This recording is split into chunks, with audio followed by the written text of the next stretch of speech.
Hey friends, today on Gardening with Creekside. I know that sometimes shade gardens can be a little tricky, right? You feel like they're a little boring, a little flat, they're lacking color and interest. Well, today I am going to help you solve that. I am going to give you some tips and some tricks to bring some color and some interest and some texture and structure to your shade garden. Y'all, we are keeping it simple, sweetie. I've learned this from the best, Mimi. That is right. So we're going to implement some of her strategies into the shade garden. And then finally, we're going to wrap it up, because no matter how great of a container arrangement you may have, if you're not feeding them, then they're not going to perform. So I'm going to show you how easy it is to just really quickly take care of your annual containers so they give you gorgeous flowers all season long. So what we're going to focus on today is going to be three different aspects. One, I have got a collection of containers here in the side garden. So I'm going to show you how easy it is to create a combo of Perennials, Creekside Champions, that are going to bring you color and structure to your garden and have some gorgeous containers as well. Then we're going to move over to the forest pansy bed. We're going to create a monoculture of a gorgeous Heuchera that is going to tie in the design for the backyard. And then finally, like I said, we are going to talk about how easy it is to fertilize your annuals, whether they are in containers or in the landscape. Mine just happen to be all in containers right now, because it doesn't matter how great the design is. One, if it's complicated and it overwhelms you, then it's no good.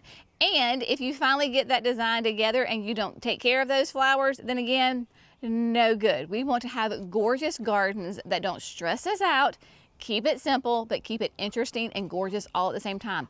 It really can happen, I promise. So what we're going to do is we're going to first focus on the containers here at the shade garden and have some fun putting some Creekside Champions together in pots.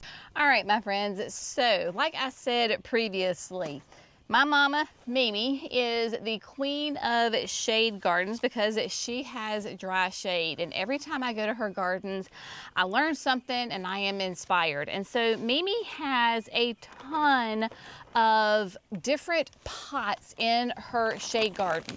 She does deal with some voles, and so she has to put a lot of her plants into containers, therefore the voles won't get them. And she has such a beautiful display of perennials in these collections of pots throughout her entire garden, and it just really inspires me tremendously. So that is what I'm going to recreate here in the shade garden.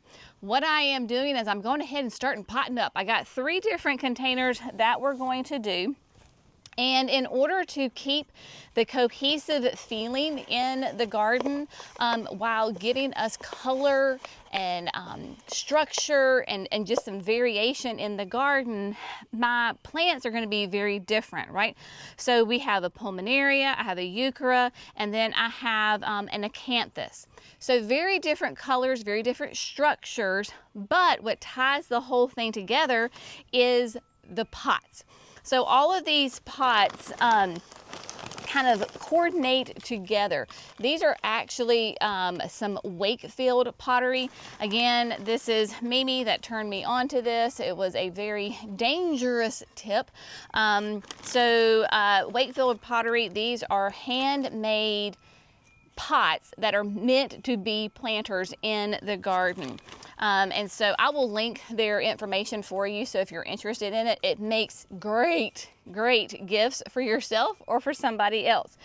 And so I am using these together in the garden. So what I have done is I first put some really good compost in the bottom of my pot. I'm now took the Pulmonaria out of the container, and I'm packing around the container so I can pull it out and just have my plant and just plop that in there. Now I'm noticing that my nursery pot is a little bit taller, possibly, than my pottery pot. Oh well, there's grace in gardening. We're going to make it work, my friends. So what is going to go into this first one? So in the shade garden behind me, Yes, there is some sun on it, but it is a shade garden. I have quite a few different Pulmonaria. And so the one that we're going to add today is a Creekside Champion. I do not have it in this garden. This is Silver Scimitar, and I did Silver Scimitar because of the color of the foliage and the fact that I don't already have it in the garden. Of course, Pulmonarias, they are deer resistant, rabbit resistant. They are beautiful, but this Silver Scimitar, as its name suggests, is going to be a really solid silver color.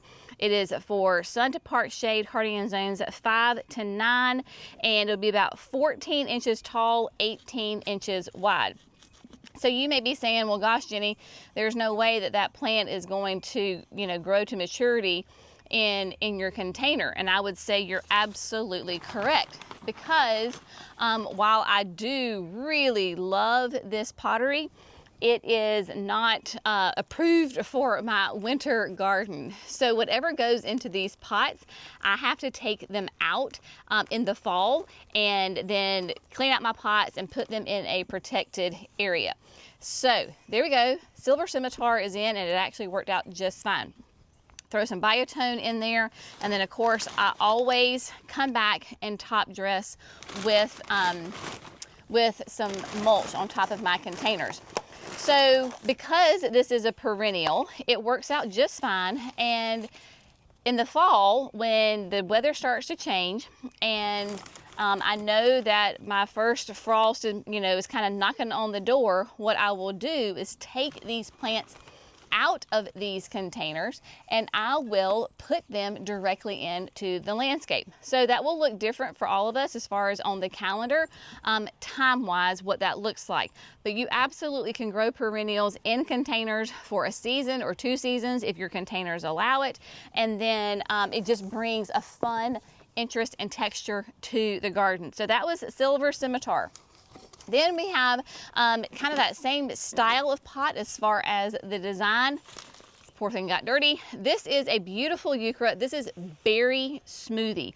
So we have the silver of the Pulmonaria, the kind of the purple, pink hue of the Heuchera, and then last but not least, we're going to do a white water acanthus, which is green and white variegated. Very different leaf structure to it. This would be a fast grower, so again, these will all work out perfect for one season in the garden. I'm gonna get these potted up, and then I'm gonna show you what it looks like in the garden. And the reason I'm not planting in the garden is because there's so many plants in there already. I would smush at somebody. So that's why we're planting here, and then we're gonna move them to the garden.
Okay, my friends, there you go. The pots have all been planted and put in their final place. Now you may be saying, Jenny, you said you were planting 3 pots and there's 4 pots. Well, yes, that's right, because the hosta container was one from last year.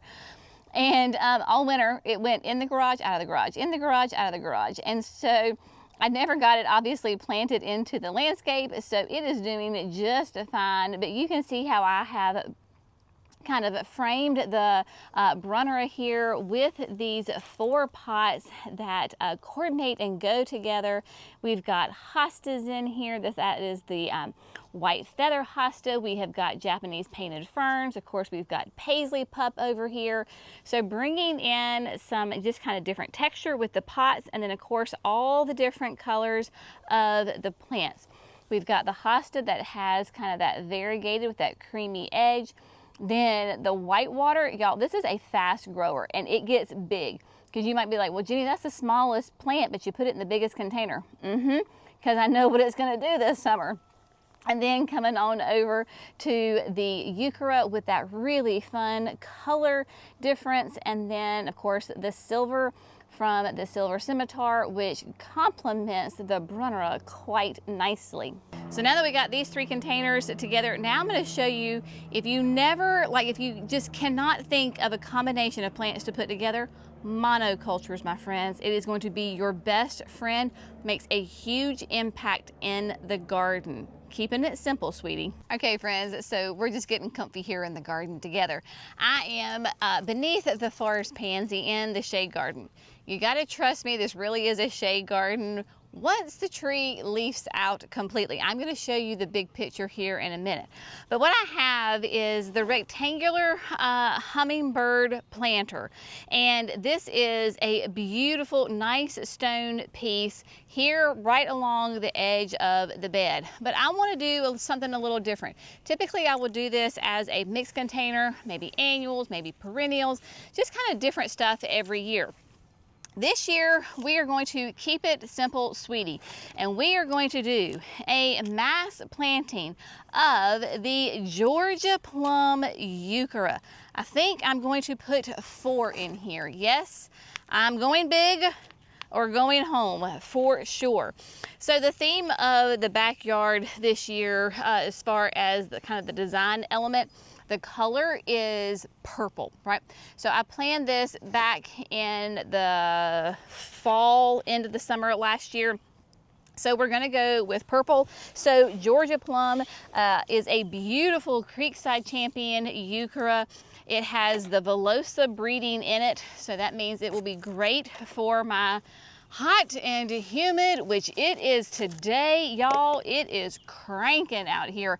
I actually paused the video just for a second and went and gave all of my staff popsicles because they are in various parts of the garden in production and sweating quite profusely today. And I was like, if there's ever a time to have the first popsicle of the season, today is it. So it is quite warm. These Heucheras will handle it like absolute champions that they are. And I'm literally not going to put anything else in here. So there is a Georgia peach. This is Georgia Plum.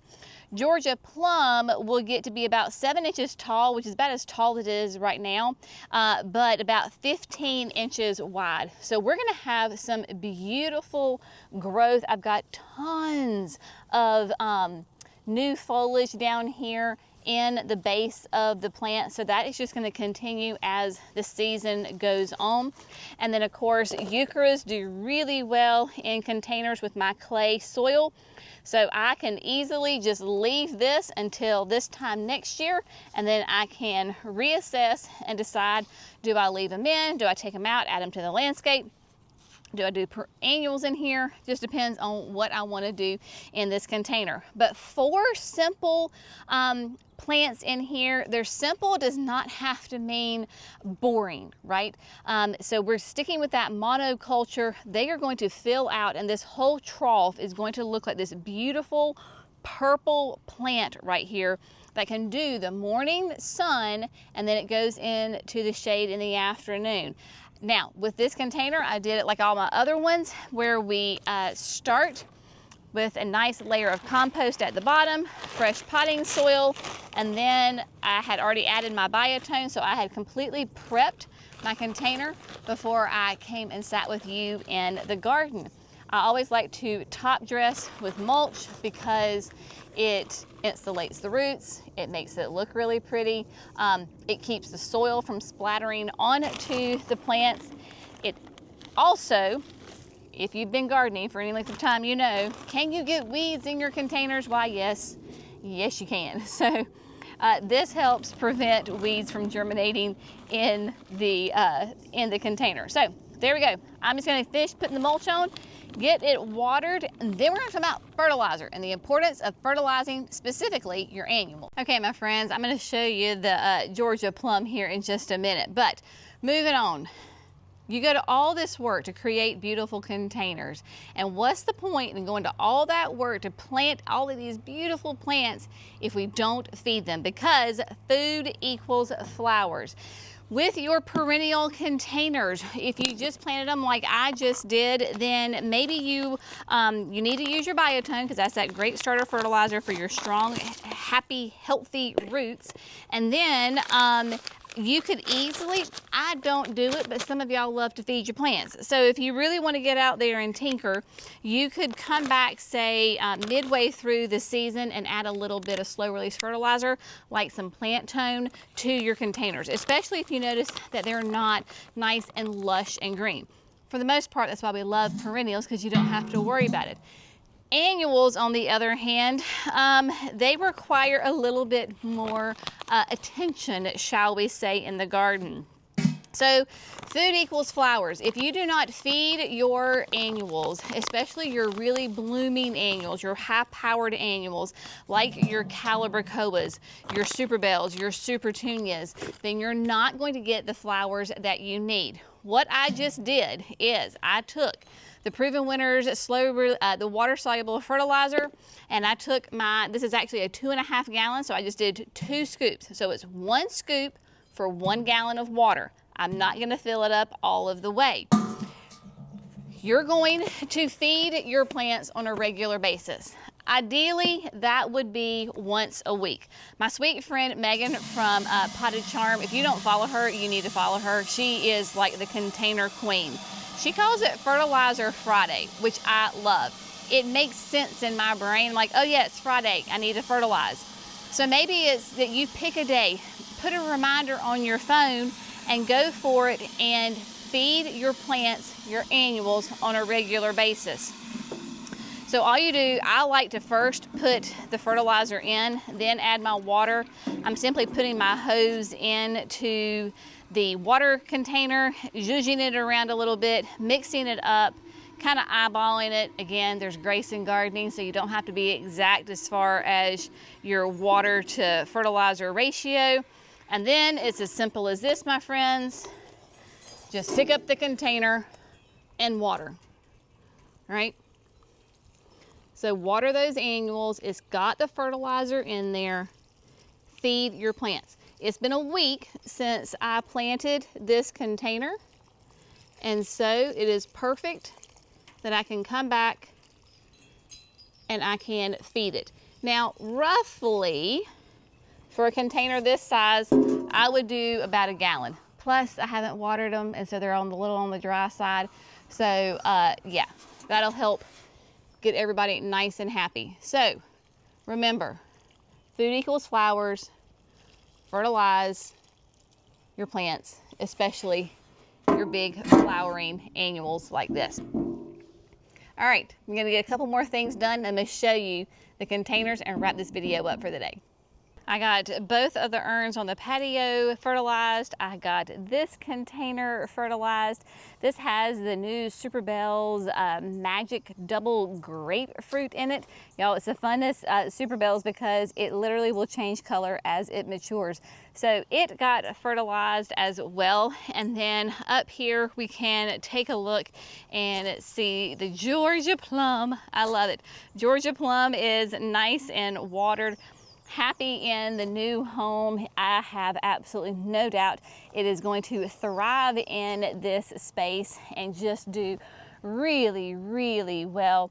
Look at these sweet little irises at the bottom. They have just begun to bloom. Oh, absolutely love this garden.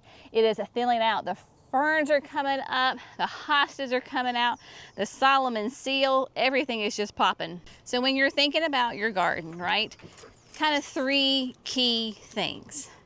Design. Keep it simple, sweetie. We don't have to be complicated. You're not going to get an award for the most complicated and intricate garden, right? And then consistency. Consistency in taking care of, whether it's watering, whether it's fertilizing, whether it's pruning.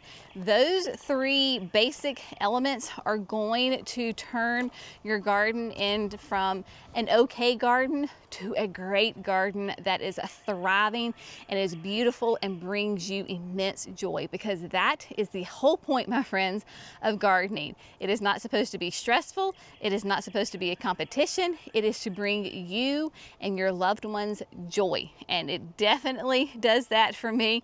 Yes, there can be stressful moments. It's life. We live in a fallen world, my friends. It's going to happen. But overall, it should bring you absolute joy. And I am loving this container arrangement right here. Now you believe me that it is a shade garden, especially in the afternoon. So remember, putting those pots together, even though they have completely different plants, but having that same pattern in the containers, grouping them closely together within the same area is great. You could even come back through if I wanted to and put little stones underneath it to raise them up to give me even more height difference in here. One of you sweet viewers told me at the end of the day, in the spring, you should smell like dirt and fertilizer. And I think I have successfully accomplished that goal. I have twisted my hair up and stuck it in my ball cap, so I am literally a hot, stinky mess right now. But it's great. I tell you, spring is just, I don't know if y'all can hear the birds. So much is popping up and waking up from the winter slumber, and I could not be more excited about it. I love spring. It never gets old to see your old friends pop up in the garden. It is fantastic. And then of course, you gotta add new friends, right? We're always adding new friends to the garden, so that keeps it fun and interesting as well. So I hope you have found this fun and informative, inspirational. You've learned something. If you have, we would love it if you would like and subscribe, so that way you don't miss the 5 videos that we do each and every week for you here at Gardening with Creekside. Y'all have an amazing, beautiful day. We will see you in the next video. Bye, friends.